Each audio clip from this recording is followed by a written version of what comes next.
Hello everyone, কেমন আছো সবাই? দিনটা ছিল 27শে জানুয়ারি, যেদিন ছিল আমার সেকেন্ড সেমিস্টারের রেজাল্ট। আশা করি সবাই জেনেই গেছো আমার শরীরটা খারাপ, তাই কিন্তু রোদ জল হাওয়া এরকম কিছুই আমার শরীরে লাগানো যাবে না যতদিন না শরীরটা পুরোপুরি ঠিক হচ্ছে। তাই মাকেই পাঠিয়েছিলাম রেজাল্টটা আনতে। কথায় আছে না, বিপদে না পড়লে মুখোশধারী মানুষদের চেনা যায় না, ঠিক তেমনই বিপদে না পড়লে বন্ধু বান্ধবও চেনা যায় না।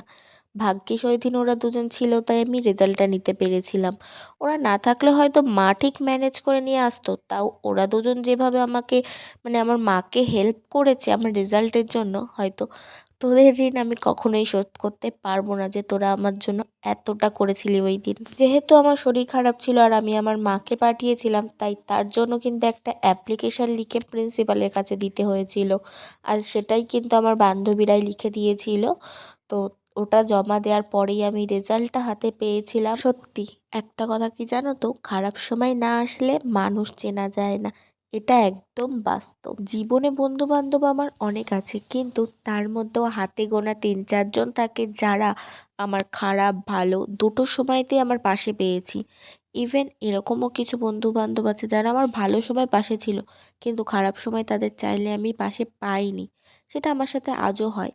তাও 3-4জন থাকে যারা খারাপ ভালো, বিশেষ করে খারাপ সময়টা তাদেরকে আমি প্রচুর পরিমাণে পেয়েছি। তো যাই হোক, কারোর নাম আমি মেনশন করব না ভিডিওতে। একটু আগে ভিডিওতে বললাম না, ওই হাতে গোনা 3-4জন আছে যারা আমার খারাপ সময় পাশে থাকে, ঠিক তেমনই এই হাতে গোনা 3-4জনই আমাকে প্রত্যেক দিন ফোন করছে। এই শরীর খারাপের মধ্যেও আমি কীরকম আছি, কি করছি, ওরা কিন্তু ওদের খোঁজ ঠিক নিচ্ছে। ওরা যখন আমাকে কলেজ গিয়ে ফোন করে, তখন আমার হুট করে মনে পড়লো যে ওদেরকে বলি ভিডিও টেক নেওয়ার জন্য, তাই আমি বলেছিলাম। তাই ওরা কিন্তু দেখো কিছু কিছু ক্লিপ আমার জন্য তুলে এনেছিল, আর তার জন্যই আজকে ভিডিওটা আমি শেয়ার করতে পারলাম। আর সত্যি তোদের দুজনকে অনেক অনেক থ্যাংক ইউ ভাই, তোরা এভাবেই আমার পাশে থাকিস, এটাই বলবো।